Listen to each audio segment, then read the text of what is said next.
7 سال کا بچہ ہو تو اس کا عقیقہ کر دیا جائے، اور وہ ایک جان ہے بچی کے لیے اور 2 جانیں ہیں بچے کے لیے، اور کوشش کی جائے کہ کچا گوشت تقسیم کیا جائے اور اس کی زیادہ تر ہڈیاں توڑنے سے گریز کیا جائے، یہ اس کی جان کا صدقہ ہوگا۔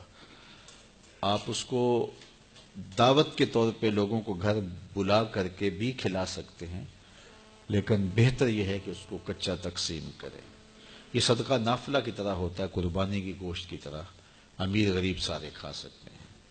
تو عقیقہ جو ہے وہ بچے کا یہ سنت ہے، اور 7ویں دن اس کے بال بھی اتروا دیے جائیں، اور بال اتروا کے سر پہ زعفران یا کوئی چیز مل دی جائے، اور بالوں کے وزن کے برابر چاندی خیرات کر دی جائے، اور 7ویں دن ہی بچے کا کوئی اچھا سا نام رکھ دیا جائے۔ اللہ کو جو محبوب ترین نام ہیں وہ عبداللہ اور عبد الرحمن ہیں، تو یہ عبد کی اضافت کے ساتھ اسماء باری میں سے کوئی نام رکھ دیا جائے، اور اللہ کے ناموں پر جب نام رکھا جائے تو پکارتے ہوئے عبد کی اضافت کے ساتھ ہی پکارا جائے۔ اگر نام عبد الرحمن رکھا ہے تو رحمان صاحب نہ کہیں، عبد الرحمن ہی کہیں۔ عبد الغفار رکھا ہے، عبد الجبار رکھا ہے، عبد الرحیم رکھا ہے تو رحیم صاحب جبار صاحب نہ کہیں، بلکہ اس کو عبد الرحیم اور عبد الجبار کہہ کے ہی پکاریں پورے نام سے۔ یا پھر فرمایا سمو بے اسمی، اپنی اولاد کا نام میرے نام پہ رکھو۔ حضور کے اسماء مبارکہ کے ناموں سے اپنی اولاد کا نام رکھا جائے۔ اپنے بیٹے کا نام محمد رکھا جائے یا احمد رکھا جائے، یا حضور کے مبارک اسماء میں سے کوئی نام اپنی اولاد کا رکھا جائے۔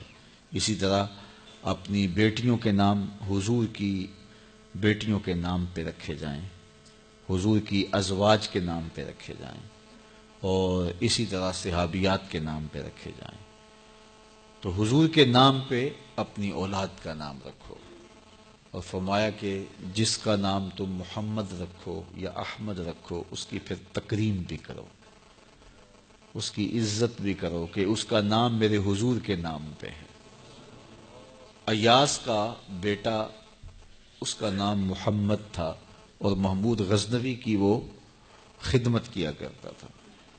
ایک دن بادشاہ نے پکارا، ایاس کے بیٹے میری بات سنو۔ تو خیر اس نے جو خدمت تھی وہ پیش کی، تو اپنے باپ کو بتایا کہ آج بادشاہ سلامت نے مجھے محمد پکارنے کی بجائے ایاس کے بیٹے کہہ کے پکارا ہے۔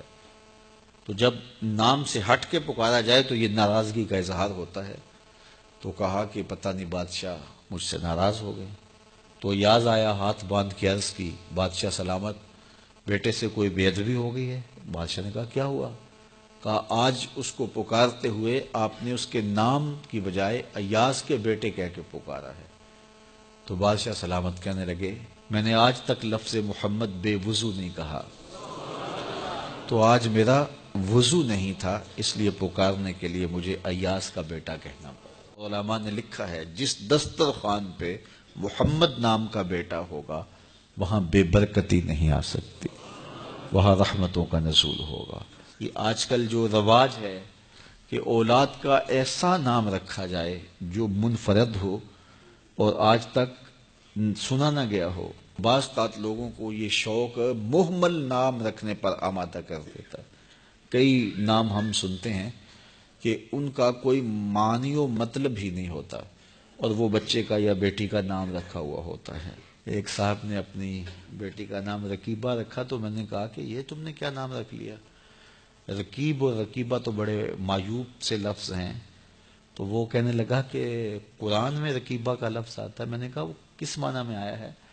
تو دوسری بات یہ ہے کہ قرآن میں تو اور بھی بہت سارے لفظ ہیں، ابلیس کا لفظ بھی ہے، اور بھی لفظ ہے، تو یہ نہیں ہے کہ قرآن میں آ گیا تو اب وہ نام بھی ہوگا۔ تو نام رکھتے ہوئے اس کے معنی و مطالب پر غور رکھا جائے کہ اس کا مطلب کیا بنتا ہے۔ بہت سارے نام ہیں، اللہ کے محبوب علیہ السلام نے ان ناموں کو تبدیل کیا، تو ایسے ناموں سے گریز کیا جائے جو مہمل ہیں یا ان کے معنی و مطالب مناسب نہیں ہیں۔